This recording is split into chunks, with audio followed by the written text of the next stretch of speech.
Welcome, everybody, to another episode of the Doctors and Dollars podcast. I am your host, Nate Crannell. I am joined today by Dr. Chris Reil. Dr. Reil is the owner of Elite Health and Performance, where he spends much of his time helping patients with chiropractic, acupuncture, and rehabilitative care. He also leverages his certified athletic trainer expertise, helping a local high school football team. He believes that chiropractic and rehab care can improve the body with better sleep, optimal range of motion, and the reduction of pain. He takes pride in providing education and empowerment to people with the knowledge and understanding about how the human body functions so they can make the best decisions about their overall health and well-being. Welcome, Dr. Reil. What's going well today? Not much, just enjoying the weather here in Iowa. Yeah, we have some foggy, cool weather coming in, which is nice. It's fall, right? So it's Yeah. that's how it should be. I mean, I just talked to a guy in Michigan. He's like, it's unseasonably warm here. I'm like, well, in Michigan, they probably, by end of September, early October, they're looking at snow. So I'm just glad that we don't have to deal with that. Yeah, I'm getting into stocking cap season, so it's kind of nice. Almost put one on today. There you go. Can't cover up that perfect head of hair. What are you talking about? Ah, you got to keep it warm somehow. Do you have a big collection of stocking caps, or is it just kind of the Yeah. whatever you threw the Elite Health logo onto? Definitely go with the white girl status of all the Carhartt stocking caps, and then now I got Carhartt stocking caps with the Elite logo on them. So There you go. we're just Guilty. going the full status. I'll embrace it. It's fine. Guilty. Well, you grew up in a small town. Carhartt's kind of part of the attire there, so Yeah, you got absolutely. to rock it when you can. If you can do a little promotion for the business, why not? Yeah, you throw a logo on it, make a little write off, and call it good. There you go. Love that. Well, hey, speaking of that, you grew up in a small town, multi-sport athlete in high school. You Yep. know, 1,000 different directions you could have gone. Right, the world was your oyster when you get out of high school. What attracted you to athletic training and getting that degree, and then ultimately turning that into a career? As far as rehabilitative care goes. Yeah. So getting out of high school, I honestly had no clue what I wanted to do. Went to Central College, wrestled for a year. Uh, really had no vision and path of what I wanted to do. So that's where I kind of had a fallback of wanting to teach. I thought I was really good at kind of handling that situations with people and being able to teach things. So I kind of went down that path, realized that was not for me when I did some shadowing. Uh, and there's a lot of math and stuff going into that. So I said no. And wrestling kind of kind of dwindled me. So I said, hey, I got to transfer, kind of get a fresh start away from Central College, even though Central is a great town, great school, a lot cheaper now than what it was then. Oh, wow. Um, yeah, when they take away what they took away their, um, they made it like a regular tuition now versus a private Hmm. college. Gotcha. Uh, so, um, and you can only get grants being an athlete, so you can't get scholarships at like Central or all those private ones. So Hmm. you had to get all those grants to pay down school. And I said I'd rather go somewhere cheaper and figure out what I want to do. So that's when I ended up at UNI and kind of talked to the advisor there and said, hey, I really like the teaching aspect, but I also like the medical side. And they were like, well, why don't you try athletic training and try to see if you can go down that path. And excuse me, I took the class, like the intro class, and really found that like that was my joy. Like everyone always says in college or high school, you kind of fail the classes that you don't like, especially like mine were like history of Middle East and some some lecture classes. I was like, this is not good. And Yeah. then I got straight into anatomy and the physiology of the body, and I was straight A student after that. So I kind of found that niche of I wanted to be in this program, and from there I maintained my grades and really enjoyed athletic training, working with kids, working with football, volleyball, uh, hockey. Hockey was my main one I worked with a bit with Hmm. the Waterloo Blackhawks, and then just really enjoyed the rehab aspect of it. From there, I was kind of really looking at being a physician's assistant. So, still Okay. gaining my athletic training side, but felt like athletic training, I didn't want to work at a high school setting and work 80 plus hours a week for very minimum pay. Hmm. And there's a big fight right now, actually, in the athletic training world that says they don't get paid near what they should be. Uh, so I said no. I didn't want to go the PT route because I didn't want to be sitting in a hospital setting rehab and working with the elderly all day, which Mm, which is okay. Um, but I wanted people that wanted to be mobile and more physically active. So with physician's assistant, tried to really apply for that. Found out that schooling was hard to get into. A hmm. lot of applications going out Very there, competitive. Yeah. writing letters, spending money on applications, and then you never hear back from people. And then it's like a 3-4 step process to try to get into PA school. Uh, Dang. so did that, and then I really found, hey, that wasn't my route. Uh, Met a local chiropractor in Des Moines. He was kind of like, hey, what are you doing? Told him my Hmm. story. I was trying to go PA, and he's like, well, why don't you try this? And I was like, okay. So I found out Palmer was in Iowa, so I went out and toured it one weekend, and I was like, yeah, I got to do this. And I felt like it was really a combination of athletic training with chiropractic, both being a hands-on field was Yeah. something I could really bring that sports background that I really have, bring my athletic training, and then long story took over a clinic, and that's where I've kind of really combined everything as well. That's awesome. Well, was it when you say teaching, obviously you don't mean like standing in a classroom and being a professor and teaching this kind of stuff. It's really the hands-on as you're doing the work with people. Yeah. You're just providing that education and giving them some of that knowledge to say, hey, your hips are off and here's why, and here's you're talking them through that. And did you see that with the PA? What attracted you to that, and what I mean, you sound like you were pretty strongly going to take that route. Like, would you have had that same opportunity to provide the teaching as a PA that you do today, as a chiropractor? So the teaching aspect, I really just like educating, I guess. So Sure. whether that's with a client, I talked with a buddy the other day about he was a personal trainer. So even being a chiropractor and athletic trainer, you kind of have to still be a personal trainer and teaching the aspects of exercise, movement, Mm, mobility. So that kind of relates to like what I like to do is I like to really teach, whether that's anatomy, exercises, what's going on with your body, but also like I have interns that come into the clinic now, and it's great to be able to teach them what I know or kind of quiz them and being like, hey, like this does this for this reason, mm, which is really cool when it comes to the body because I don't know, I always relate to the anatomy book. They always keep changing it every year for college so they could just rack up the price on how much that anatomy book is. It's probably up $400 or $500 now, yeah. but there's never a new muscle in the body that's going to be created. There might be Great a new point. there's probably a new symptom based on a new virus, new something out there that way that the body's fighting, but there's never a new muscle, new ligament, new bone. Like, why are we changing the anatomy book so drastically every year that we're just upcharging? But That's great. I never uh thought of that. That's interesting. Yeah. yeah.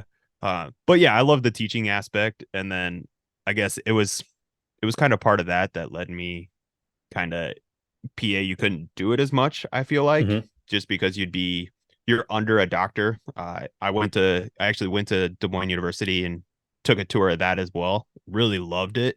The cadaver labs and all of that was really Hmm. interesting, but I felt like I would have got a great education there, but I don't know if I would have been as hands-on as what I am now. Because you kind of want to Yeah. specialize where you want to be. That makes sense. And I feel like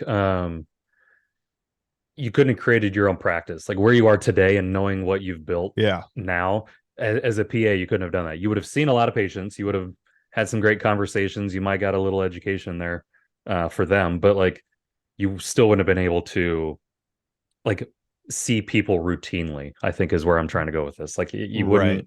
you wouldn't have truly had clients or patients that were coming to you for care. They would have just been, you would have seen them once or twice and then never again. Right. And that's where I kind of wanted to specialize in cardiology because I had a big fascination with that.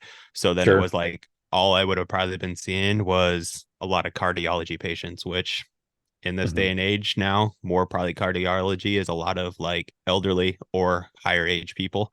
Mm, Whereas I felt with the sports background was more, I could deal with everyone. So like Yeah. right now I range from kids that are 8 years old that are multi-sport up to a 74-year-old runner that wants to try to run at the Boston Marathon. So Oh, I nice. wide range. So that's I really find joy in that to be able to work with everyone.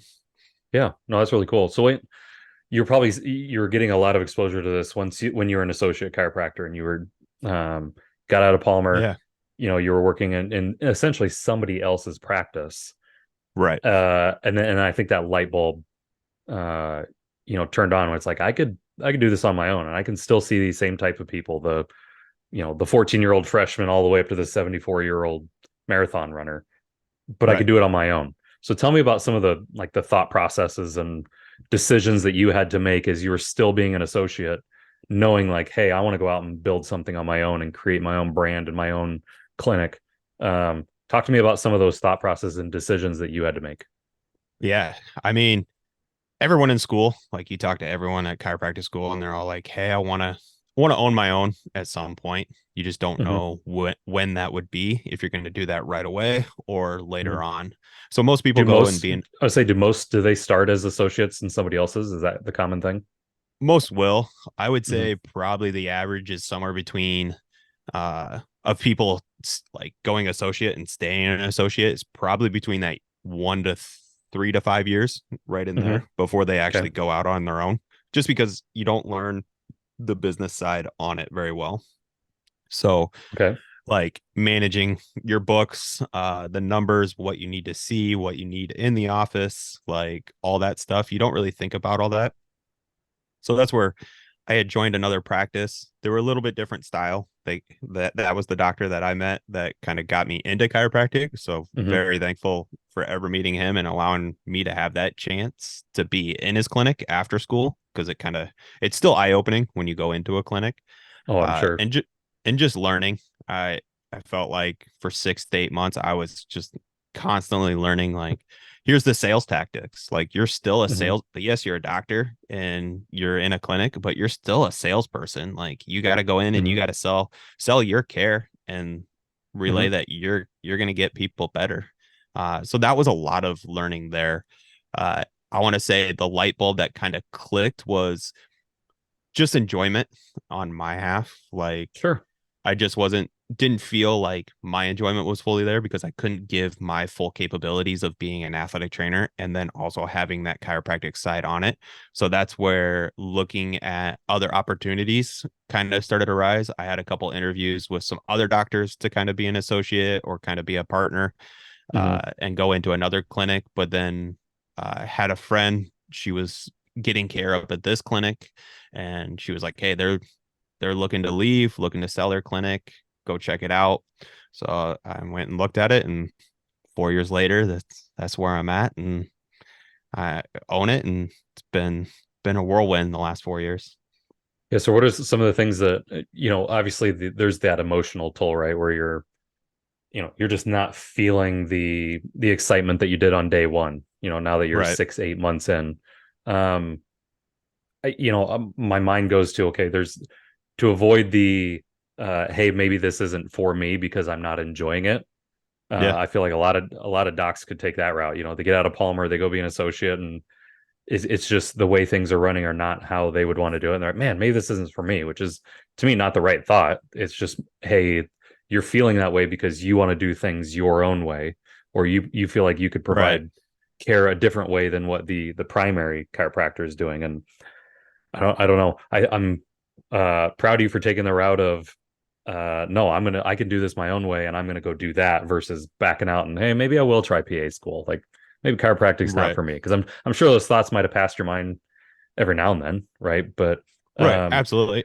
And I kind of always had that fallback of athletic mhm, training. So it's yeah. not like, hey, with chiropractic, I could have been like, hey, I'm not finding the job I want. And it Hmm. was also one of those like, do I want to stay in Iowa? Like, that was the big thing as Sure. well, because are there as many opportunities in Iowa?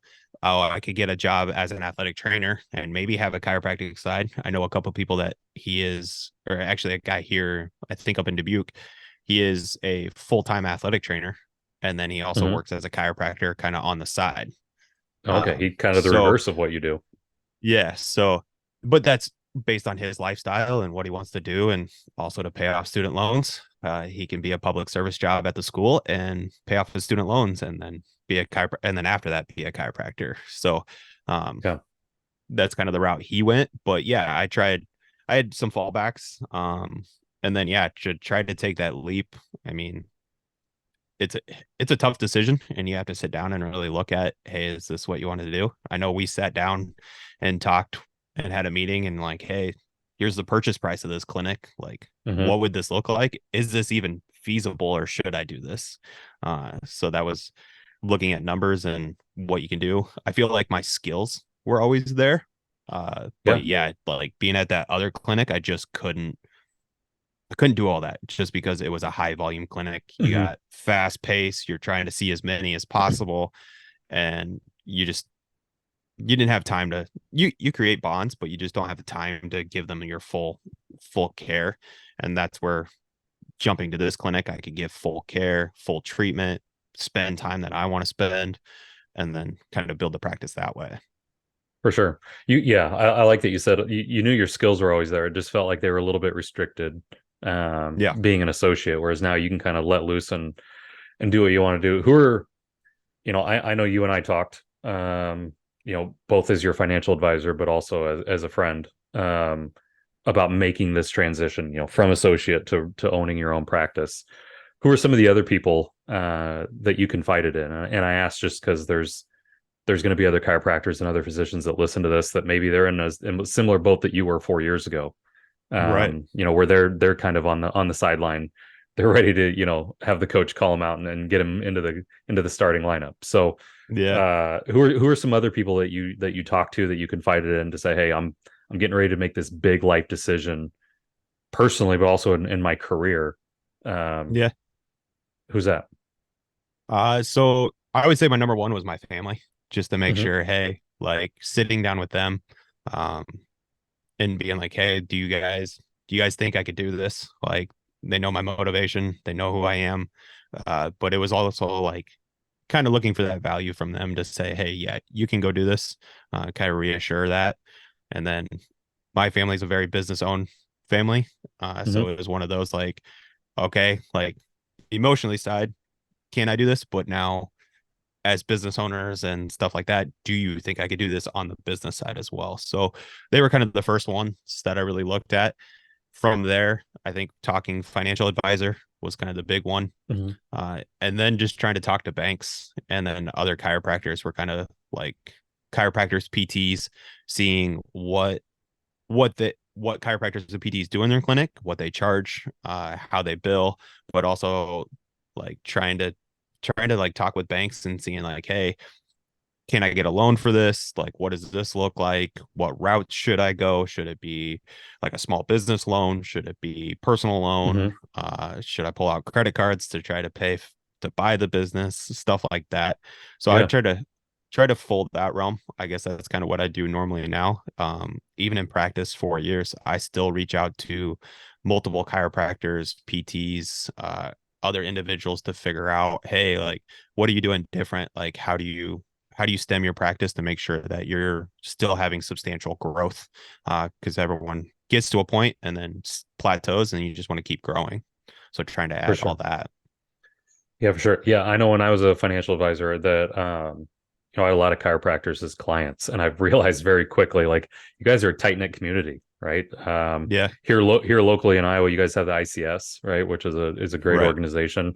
I'm sure every state has a similar gathering of chiropractors, but you guys are tight knit. I love that you guys are open to guys and girls. Yeah, right. You guys are very Yep. open to exchanging information, giving feedback, giving advice. Because Yeah. there's 100 ways to skin a cat, right? And everybody Right. does it differently. And I think it's really cool. Even 4 years in, and you do have a very successful practice, over there on the east side of Des Moines. And I'm sure there's people looking at you saying, "Man, he's doing a really great job," and I'm sure you're looking at others saying, "Man, they're doing a really good job." And so Right. that's Right. really cool. Yeah, it's always hard because I look at other chiropractors, especially similar ones, and being like, ah, how are they doing that? Or like, how do they have the Hmm. day off? and stuff like that. I'm like, oh, I got to be here and I got to work. Like I got to put the work in and I got to make sure that we're still growing, whether that's reading books, podcasts, trying to look at numbers, but also still trying to do the backside stuff like clean the toilets, mop the floors, all of that stuff as well. The glorious side of the job, right? Yeah. That's fun. Yeah, I mean, chiropractors, you guys have great hours, and maybe it's just my chiropractor. I feel like he's open a couple hours in the morning, a couple hours in the afternoon, off on Fridays. And I always joke Right. with which he's been around. He's a couple years older than me, so I mean, he's getting closer to 40, and he's been doing it for a long time. And I know that he even goes out and he travels the country and gives talks and lectures about running the chiropractic business. But that Yeah, was one of the things. absolutely. Every time I always hesitate to give him a hard time because I know he's worked so hard at it. But again, that's just another level, and that's something that I think you'll get to at some point in your career. You know, as you continue to grow, as you continue to build what you're building, um, it's going to be really Yeah, cool to see absolutely. what you do because you're definitely a driven person.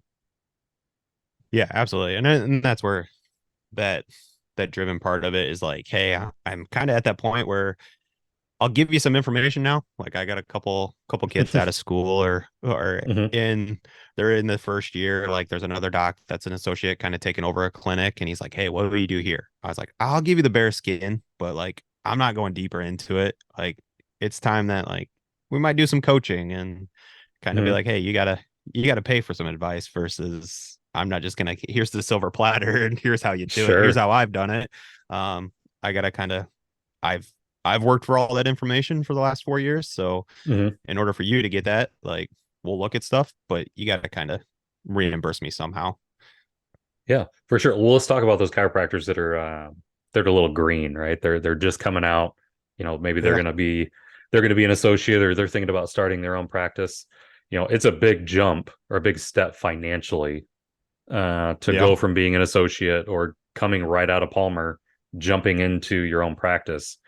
If you think financially, if one of those young folks comes to you and asks, "Hey, financially, what are some of the pieces that I need to tackle?" You talked about the banks and talking to a financial advisor and talking to family and things like that. But I guess just personally, as you think about the student loans, as you think about building a budget, I mean, right? Some of these kids are Yeah. 24, 25 years old coming out. And, you know, what types of things would you, whether they're paying you or not, or you're giving them the silver platter, what types of advice would you give to Right. them just finance wise to kind of do that work life balance between their finances? Yeah. I mean, personally, you have to survive. Hmm. So when I took over the business, it was personally, I still had to survive myself. So you still have to know your personal budget. Yes, you get a little Hmm. bit more leeway as being a small business owner. Maybe you can have the business pay for certain things, maybe like your Hulu because you're playing your Hulu in your office, stuff Yeah, like for that. sure. But so your personal budget might dwindle a little bit, but then you also have to be like, hey, I can't just give myself $100,000 salary of a Hmm. doctor, and you have to be like, hey, no, my business bank account's just going to dwindle. Then, like, why would I do that? So then you have to look at business wise, like what are the stuff you need to spend? Like, do I need to go buy a new table right away, or can I work on my $600 Thule table, which is Hmm. a very nice, affordable, like portable table, and work on that for a couple of years? Like that's what I did. I worked on that table for 2 years before I hired Dr. Jake. And then when Dr. Jake came in, I was like, okay, it's time we invest in some tables and we'll make the space nice, everything unison. But I mean, if I don't have to go spend $3,500 on a table and this one works just fine, like Hmm. I'll let that ride as far as I can. So like, especially for those kids coming out, like knowing your personal side, what you need to do to survive. And then business wise, like how can you keep filling that bucket in the business to get to that point where like okay now I can buy something nice for the clinic, and then growing from there, and then maybe it's not buying something nice, you get to that point where hey we're done buying expensive stuff or large amounts of stuff and now we Hmm. can focus on maybe my pay is going to go higher. Yeah. And that's what I've kind of looked at is growing my practices. Okay, now that we're set with our gym equipment. We don't need any more gym equipment. We have two nice really tables. We may need some other small things, but nothing. $10,000 or more, that, hey, maybe pay for me can go up some, or I just kind of stay where I'm at and then enjoy my life that way and then kind of grow the business there. Yeah, well said. I mean, the very first thing you said was talking around budgeting, like figuring out your personal budget. But then Yeah. also, I mean, I know an exercise that you and I did was sit down and look at the business budget. So it's like if you have your personal Right. budget, you have business budget, what's that total number? And then really reverse engineering the Yeah. math to say, okay, if here's what I'm charging, how many people do I need to see? Like what's kind of my Absolutely. bottom line? And again, you're right. You got to be able to cover all the bills for the practice, but you also have to cover all your personal bills. And so what is that number?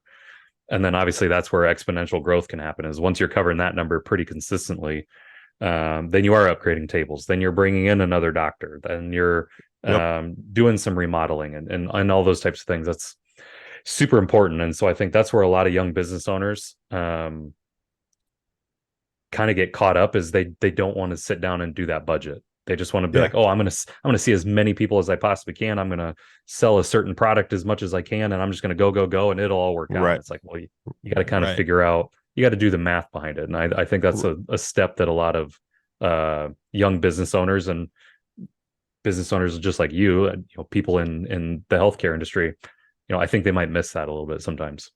Yeah, absolutely. And I think that's what, especially too, kind of going back to it, was I came to you guys as my financial advisors and was like, hey, Hmm.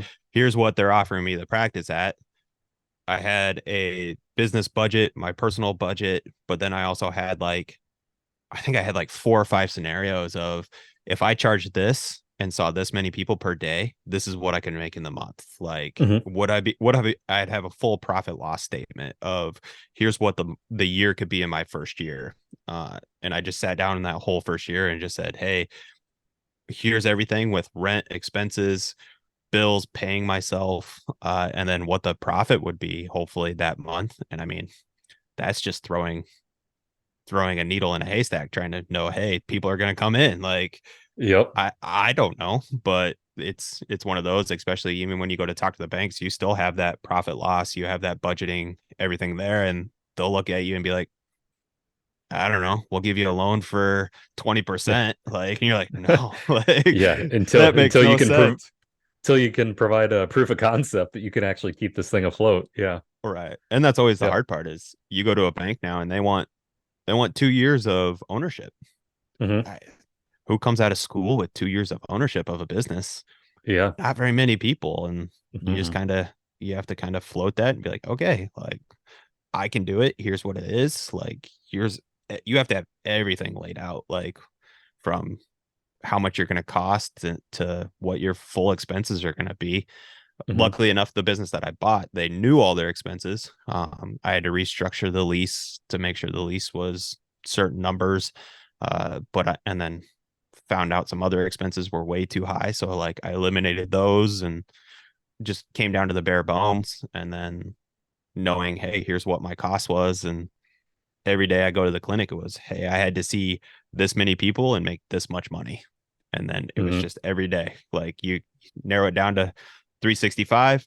All right, you take out some weekends. I normally just say, hey, take out 100 days of weekends and vacation. So you're down to 265. Maybe subtract 15 days for 250. All right, I have 250 days out of the year.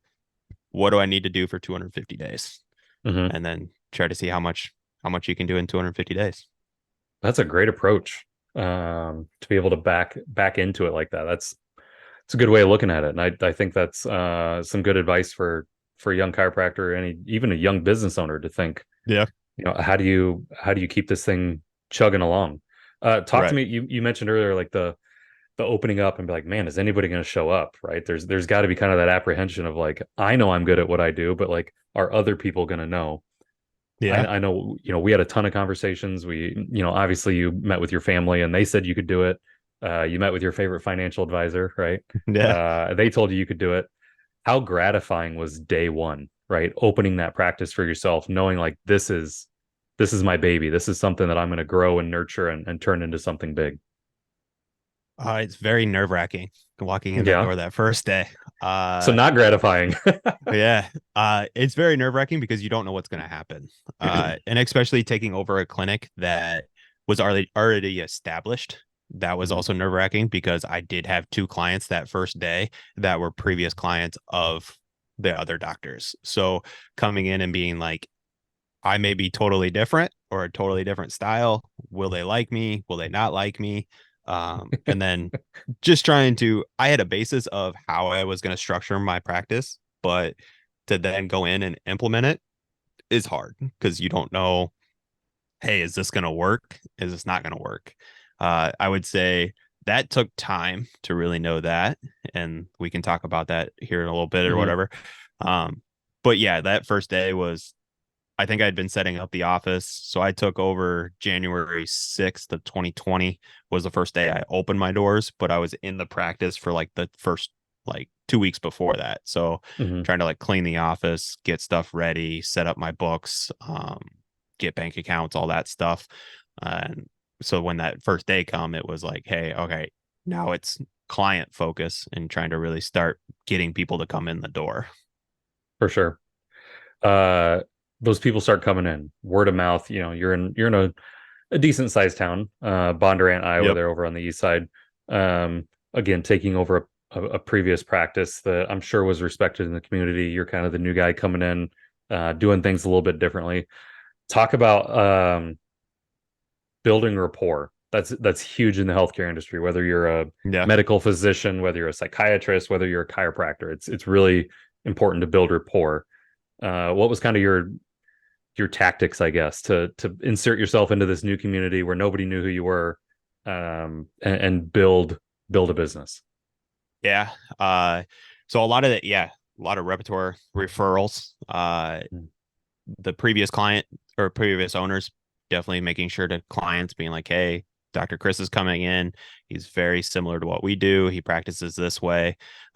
Coming from my old clinic, hoping that they refer to me if it'd be like, Sure. hey, Dr. Chris is moving. This is where he's moving to. If you still like to see him, this is where he'll be at. So hoping that works.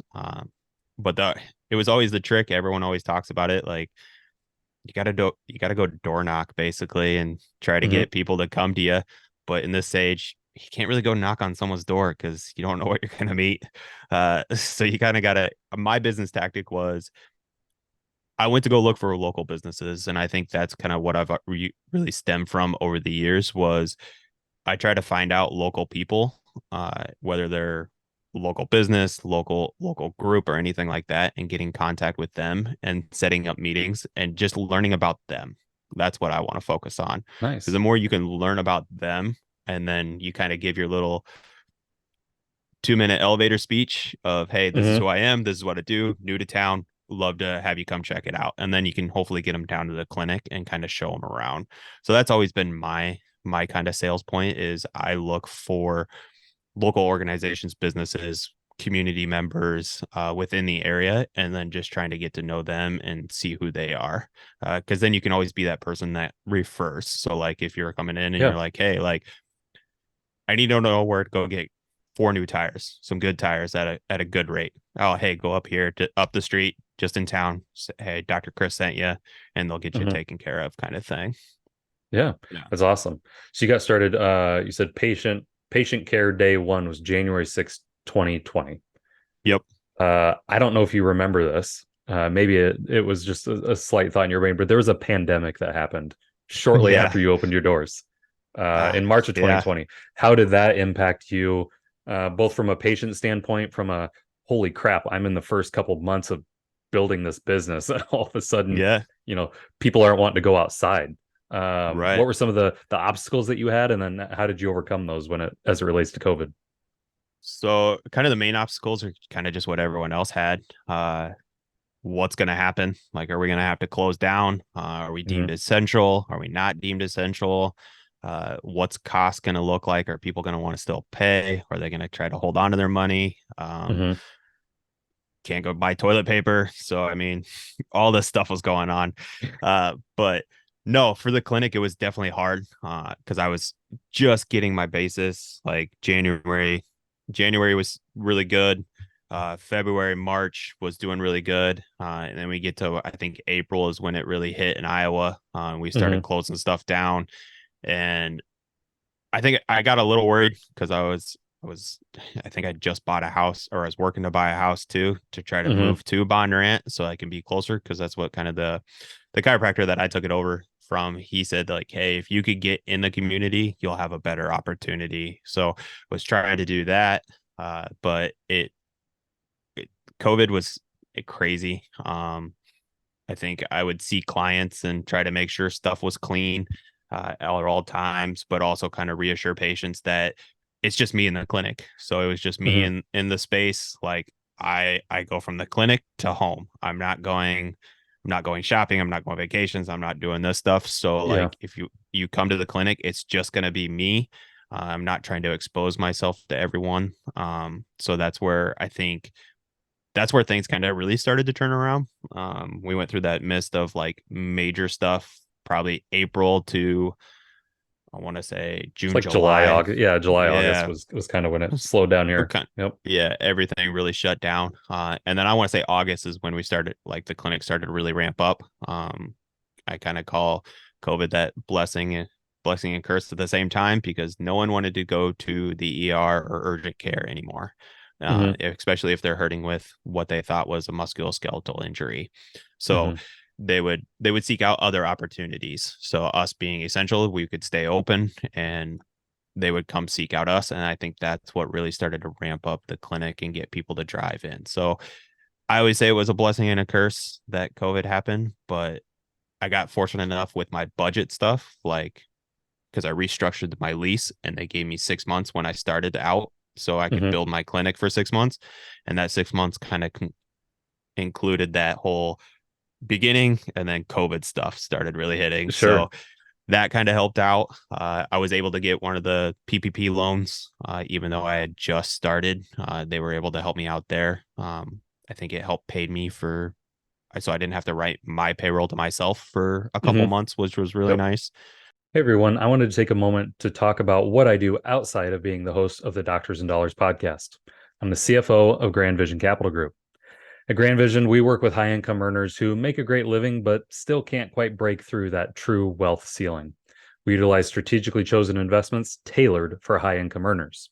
The question always at the forefront of our minds is why wait for retirement to finally live when you can implement an investment strategy that will impact your life today? To be honest, most of the people we work with never even knew these options existed because their financial planner doesn't have access to these exclusive investments. So, if you're ready to finally turn your high income into real wealth, visit our website, www.grandvision.co, and hit the Take Action button in the top right corner to schedule some time with me. Or even better, connect, follow me on any of my social media accounts, shoot me a message. Now, back to the show. Uh, we have Facebook over by Bondurant. So Facebook was doing, they call them, I think they were grants or something like that. Yeah. But they were giving out stuff, and uh, I think I saw it on a Facebook post, and they were like, hey, sign up here. I think I literally put my name, the business, and then address, and then a week later I got a check for $3,000 in the mail. Like, Hey, whereas Facebook can I do some things right yeah, sometimes. Yeah. so I like look I and even when you looked at it like the end of 2020 or 2021, they were still doing those grants or whatever, and like it was a full list. Like the application was like 3 pages, Oh, whereas wow. I only had to put my name and like address in, and they were like, hey, and I think you had to put on a note there like what you would use it for, and Yeah. I just literally just put on there like keep my business alive. Um, and it worked, I guess. So, but yeah, that's, you had to really budget your stuff and figure out, hey, I'm not spending money on certain things. And the fact that it Hmm. was just me in the clinic, I think it really helped out too. Yeah.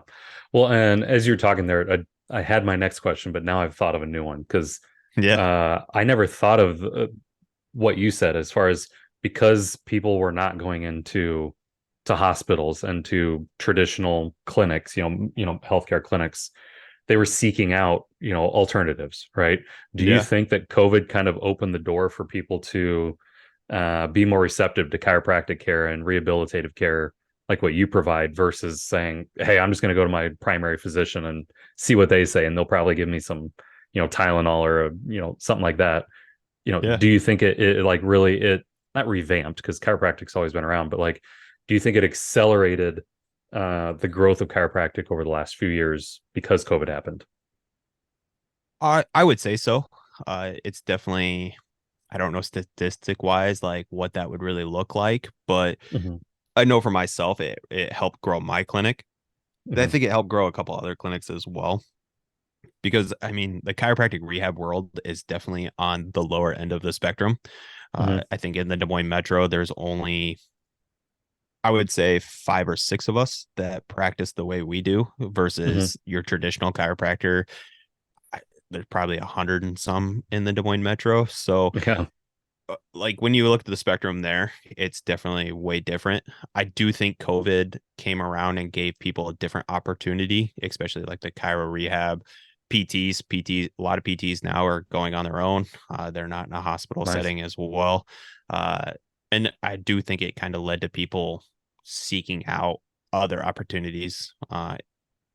Looking at it now that we're heading to 2024 next year, I think people are kind of starting to fall back into that traditional medicine of I gotta go to the urgent care for my Mm. back. I think I had someone text me the other day and they're like, hey, like, and they're out in my small town. They're like, hey, like my husband hurt their back, can't move, can't walk, can't sit. Like, should we see you or should we go to the doctor first? I'm like, well, Mm. you're you're an hour 15, hour and a half away. Like, I don't think you're gonna make it to me. Um, so I was like, hey, let's go to the doctor first just to make sure he can maybe get you something to calm the inflammation down. Then you can come see me if you can get down here. Um, I don't like doing those situations, Hmm. but it's also one of those like that's the best route to do there. Whereas like someone in Des Moines, like I think they're seeking out urgent care a little bit more now because they know they Hmm. can go back in and not get tested. Whereas COVID years, like you'd go in, what's the first thing they're going to do when you get in there? You got to throw a mask on, you had a nasal Hmm. swab, and then you don't even know if you're going to see the doctor. You're probably like, hey, I have low back pain. It's kind of radiating into my glute. Like, what are you going to do? And they're like, here's some anti-inflammatory, and then here's a Hmm. muscle relaxer. Let's see if that works. If that don't work, come back. Yeah, for So sure. We got people who have COVID that we're more focused on them than we are, yeah, your lower back and butt pain. Yeah. right, right. Yeah. So I think that's the realm of yes, it's helped grow a little bit of the business side aspect that way of chiro rehab PTs, that world.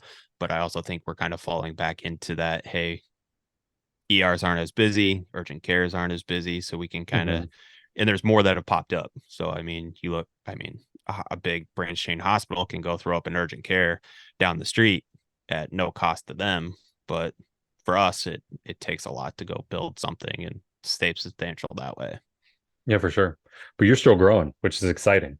Yeah. You brought in second doc, Jake Campbell, right? Was that a Yep. little over a year ago, like last summer? So he started, oh man, February of last year. Yes. February of 22. Awesome. Yep. So about a year and a half. You bring him in. How is adding Dr. Jake into the mix? How has that like improved your practice? How has it improved your work-life balance? How has it Yeah. helped you grow the business? Yeah. So starting out first, like that, that growing the practice, like, yeah, I'm bringing in another doctor and there's more clients and stuff going to be seen. But I look at it as an aspect of I brought on Dr. Jake and it's kind of helped me rewrite like the handbook of what the practice really looks like. Okay, tell me When more. it comes into like what are we charging, how's our structure set up, like what does day one look like of when a client comes in versus releasing from care, like what does that all entail, like with cost and procedures that way. So that kind of helped me write, hey, here's the full structure of how we practice and then we're going to stick to this structure versus Hmm. just kind of being up and down. I felt like for the first couple of years I was kind of up and down trying to find, hey, here's how much we should charge. Like I'll be lenient here, like stuff like that. Whereas now it's, hey, here's the price, and we're gonna stick to that, and For sure. like we're gonna be the best care, and we're gonna grow it that way. Yeah. It makes me smile to hear you say that, just because I mean we've known each other since we were little kids. Right. You are definitely a structure driven type person. So to hear that you started a business, went through a pandemic, and you're just like, I'm gonna kind of go here and there, and we'll see what happens. Yeah. That's not you at all. So uh, great move bringing in another and being humble enough to say, hey, I don't have to do this all on my own. I can bring in another doctor who can provide the same level of care that I would provide to all these patients, knowing that it's going to give you some structure that you crave, but it's also going to Right. help grow the business. So Yeah. great move there. Talk about like work-life balance. How has that helped you uh, be more flexible with your work, be more flexible with your life? Talk about that Yeah. and bringing Jake in. Yeah, absolutely. So like it's definitely nice having Jake there because I can kind of fall back. So like taking days off or knowing a day I have off, he's still at the clinic. So we've kind of restructured our schedule enough that like, hey, we both get full days off during the week. So Mm-hmm. at our clinic, we don't try to go too many hours on patient care, just because patient care can really drive you down sometimes. And if someone's doing 40 hours of patient care, I don't know how they're surviving because that's just too much work on your body, but on your mental status as well. So you have to really Mm-hmm. find your number of where you're comfortable. I would say right now I'm still a little 4 to 5 hours above where I want to be on my Okay. patient care hours, but we're working towards that. Because our goal is to hire on a physical therapist, hopefully within the next year as well. So, but having him there has really, really driven me to like make sure that everything we're doing at work is at work and then home is home. Um, so that like, hey, I'm not doing work at home most of the time. But he's kind of led it into um I would say at the beginning it was hard just because Mm-hmm. it was like, hey, like, oh, I can do it. Like, I want to see that person because I still have that Sure. competitive side of, hey, I want to do this. Like, Mm-hmm. this is my practice. Like, I got to do it. I can maybe do it better. Like, hopefully get this person better. And Jake was still learning too because he had come from another practice as well, and Mm-hmm. then it was a high volume clinic. Had to like learn scripts, structure, everything like that there. And then coming into my clinic was, hey, we still have some sort of scripts or we have a structure, but you got to kind of stick to that and then know, hey, there's stuff you can say, stuff you don't say. Like you still have to be, you got to be a better salesperson here because I'm Mm-hmm. basically putting you in a room and giving you full trust of, hey, you got to go do this and you got to do it as best as you can. Like I'm not going Yeah. to be over your shoulder being like, hey, are you doing this? Are you doing that? Like I got to, here's what we do. I got to trust you to go in that room. Because I know when I interviewed someone, I interviewed a few people before Jake, and he was like, I had talked to him, and he was like, "Hey, I'm like, what do your rehab skills look like other than chiropractic?" And he's like, "Well, I don't really have any." I was like, like I'd have to Mm-hmm. spend a lot of money to send you out, like to take these classes and do all this stuff. I was like, I probably not a good fit. Like, whereas Jake came in and he's had the credentials, he's multi-sport athlete, no stuff, Mm-hmm. had previous injuries. So that's where it's kind of that work life balance there is I know Jake knows all that stuff. So I don't have to like I still have to manage him, but I don't have to like micromanage everything he does in the clinic and can trust him that way.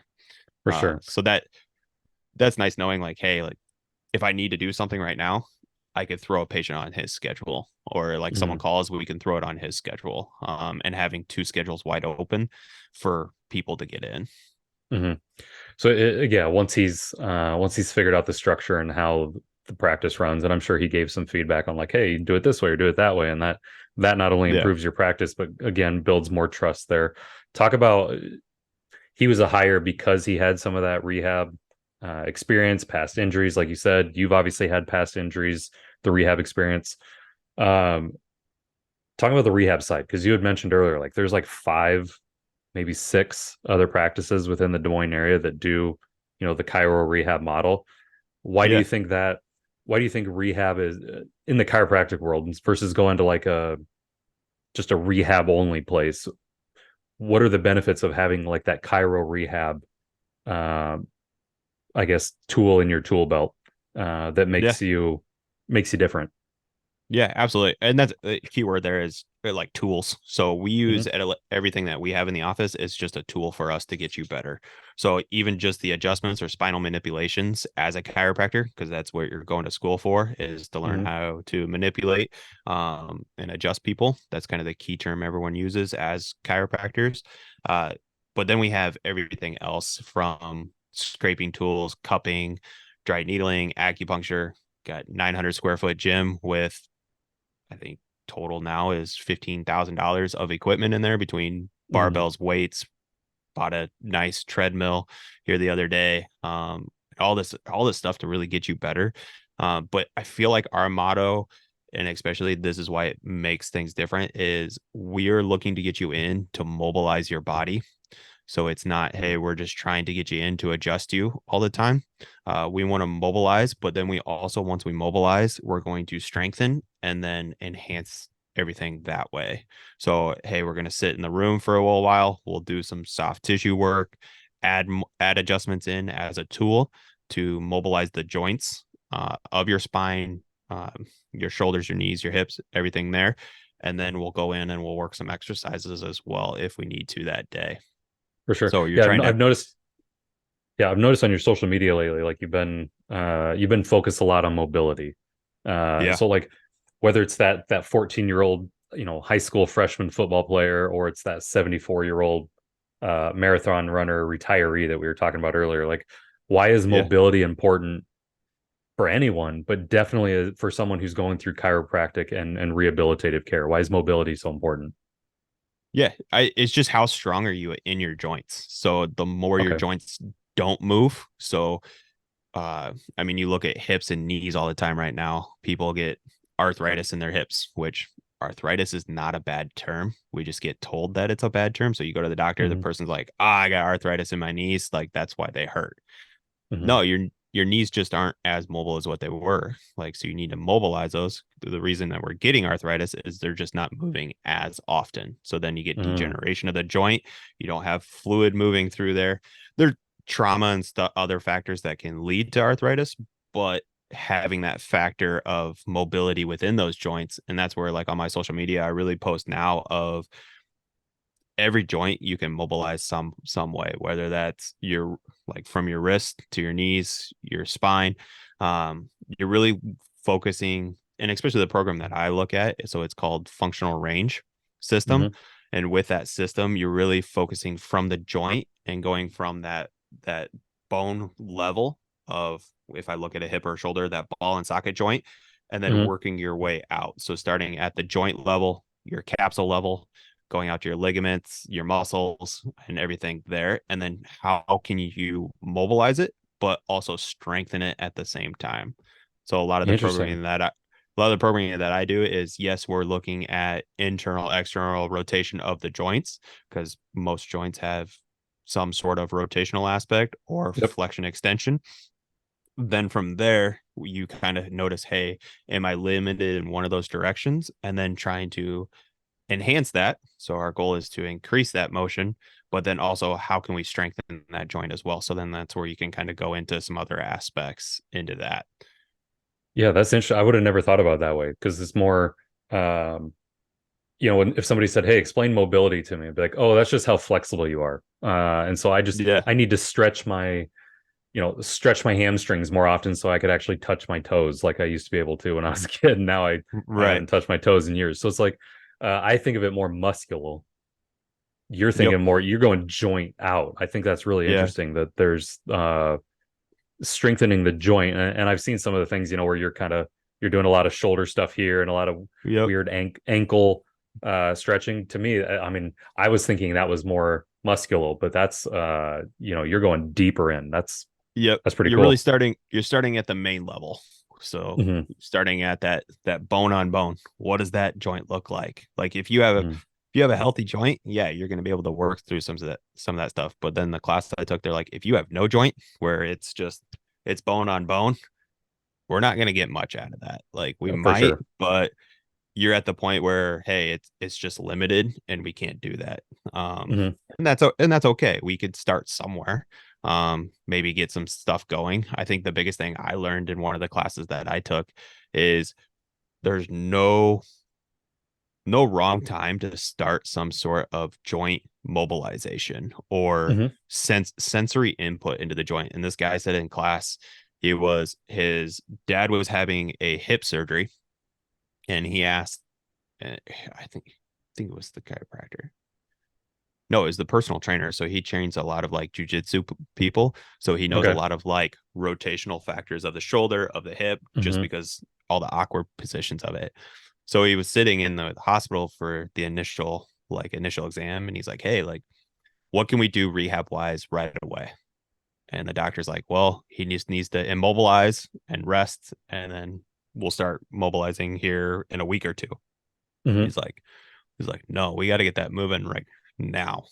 Hmm. And the doctor's like, "No, like this ortho doc." He's like, "All right, let's have a sidebar conversation." And they went out. He's like, "We can start mobilizing in some sort of isometric." So an isometric is basically training that joint without movement. So I'm not coming through that full range of motion, and I can Hmm. get into a motion and then stimulate it by, like, I'm pressing down now and trying to Hmm. stimulate that joint. So my mechanoreceptors and then my nervous system is still enhancing that joint. I'm not moving it, but I'm still Hmm. working on the muscle aspects versus getting that deterioration away from it.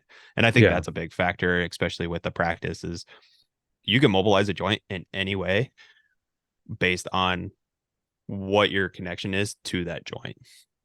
makes sense. Yeah, I mean that's a great segue into my next thought was really around preventative care because I know like what you're talking about. Could somebody realistically have go through some exercises, whether it's joint mobility, whether it's stretching, kind of in its basic sense, but like what are some Yep. preventative cares? Not to say that I don't want people to come see you, right? Yeah. Yeah. but but like what can people do from a preventative care standpoint so that they don't necessarily have to come see you? Right. Right. And it's so moving, going for walks is kind of the Sure. easiest answer I could give you out there, preventative wise, that way. Just moving your body, physical Hmm. exercise, which physical exercise doesn't have to mean, hey, you're going to an hour CrossFit class every day. Hmm. It can be 10, 15-minute walks, and then hopefully increasing to somewhere between 30 minutes to an hour. Uh, Walking has been found as that's the most beneficial exercise you can do with your body. Um, and I it's proven in that way, especially, and not very many people do it. But yeah, just being mobile that way. Coming and seeing me, like, I have a lot of people that come and see me routinely. So we go through kind of different stages. So your initial stage is your active treatment. So that's where, if you had an injury or something like that, we're truly trying to work on that. And then they come and see me after that active treatment, and we release you from care. We'll do like maintenance or performance treatment afterwards, where they're coming and see me every 2 weeks, once a month, stuff like that. And that's where I can really reinforce joint training, because that's kind Hmm. of my main aspect of what I do. Uh, and especially with even my own personal training, like, I'll do my workouts, but then I'm also trying to train my joints and Hmm. like my hips and my shoulders. And that's a lot of the videos I put out on Instagram. Yeah. But that stuff is so hard if you do it the right way. Hmm. Um, just because if you can get into and feel that level of, oh, I am really training, either I'm training my capsule of my joint, trying to Hmm. enhance my capsule, or am I looking at red stuff, which is your musculature, and trying to say, hey, I'm really hitting certain rotator cuffs or aspects of the shoulder to train that. Like, I could say in high school, like, I could barely touch my toes in high school, but now Hmm. I could touch my toes easily now. I am more mobile, as I Hmm. call it, versus flexible, these days than what I was as a kid. And I wish Yeah. I would have known more of this now to apply back then. Maybe I would have been a better athlete. For sure. Well, so it sounds like mobility then, and some of the things that you're doing with different joints, that can be rehabilitative care. If somebody has had an injury, they go through active Yep. treatment with you, then the mobility becomes, rehabilitative versus you haven't had the injury, you're doing it more as preventative. It sounds like it's Yep. kind of both. So It yeah, is. we're gonna link your social media stuff to the podcast when this goes out. so that people can check out some of the movements that you're doing. A lot of this can be done at home, right? Yeah, absolutely. I mean, I have videos on my Instagram of me doing it out at a stop sign. So, I mean, you could do it literally anywhere. I've people that do this program or the rehabilitative part of it, they're doing it in the middle of the airport because what are you doing in an airport? You're just sitting for so time and then you get on a plane Sure. and then you You're sit sitting more. again. Yep. But yeah. So those are kind of you can do this stuff anywhere at any time, which is nice. And it doesn't have to be, hey, I got to go do this for an hour. Like it's a couple minutes, 10 minutes. Like you do your morning routine practice, and that takes, I think I timed it one time, it takes 3 minutes. It's like, it's, it's not a lot of work, but you have to be consistent with all of it. That's awesome. Well, where can people go see some of the work and some of the mobility stuff that you're doing? I know your website's elitehp-ia.com. Yep. Uh, give us the You, social medias. Where can people find your videos of you at stop signs? yeah. So you, so you could, off the website, you can always go down to the bottom, and both our Facebook and Instagram are both tagged on there. I Okay. believe Facebook is Elite HPIA, and then Instagram might be the Elite HP underscore IA. I Okay. always get them all confused with the That's dashes. all right. But yeah, if you just go to our website's our main one. And then if you scroll to the bottom, it's got link tabs to those and can lead you to all that. And then if you find our Instagram, we have a link tree to all our other information as well, with hopefully more coming, like a podcast about all our training, but then also some meeting some other doctors that kind of deal with the same stuff. That's awesome, man. Well, Dr. Chris, I appreciate you being on the show, taking some time out of your morning to hang out with me. Everyone's gonna go check out all your stuff. We'll get this podcast out, sometime soon to where people are hearing the knowledge, hearing the information that you have, hearing your story. I think it's gonna be awesome. I appreciate you taking some time to be on the show with us.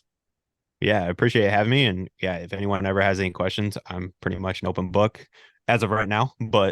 We'll, but I'm more than willing to kind of jump on a call or anything with anyone if they wanted to learn some more stuff. Awesome. Well, again, appreciate it, man. We'll see each other soon. Yeah, absolutely. Thank you. Hey, everyone. As we wrap up today's episode, I want to talk about the second opinion. As most of our listeners are physicians, you guys know the importance of having another medical professional's insight for a patient's treatment plan. But have you ever considered having a second opinion on your financial plan? Or have you simply trusted your financial advisor that they've already leveraged every strategy that your family needs to be 100% on track to meet your financial goals? That's why, for my Doctors and Dollars listeners, each Wednesday I block off 3 time slots, an hour each, to provide a free second opinion of their financial plan. During this hour, we'll reevaluate your financial goals and your risk tolerance. We'll ensure tax mitigation strategies are in place and ultimately give you confidence with your financial outlook, because that is what drives a happy home, a happy marriage, and peace of mind. These 3 spots each Wednesday do fill up fast. Send me an email at nate@grandvision.co or head over to www.grandvision.co/second opinion to fill out a quick form about you and schedule a time for us to meet. Thanks for tuning in, and I hope the rest of your week is abundant. Cheers.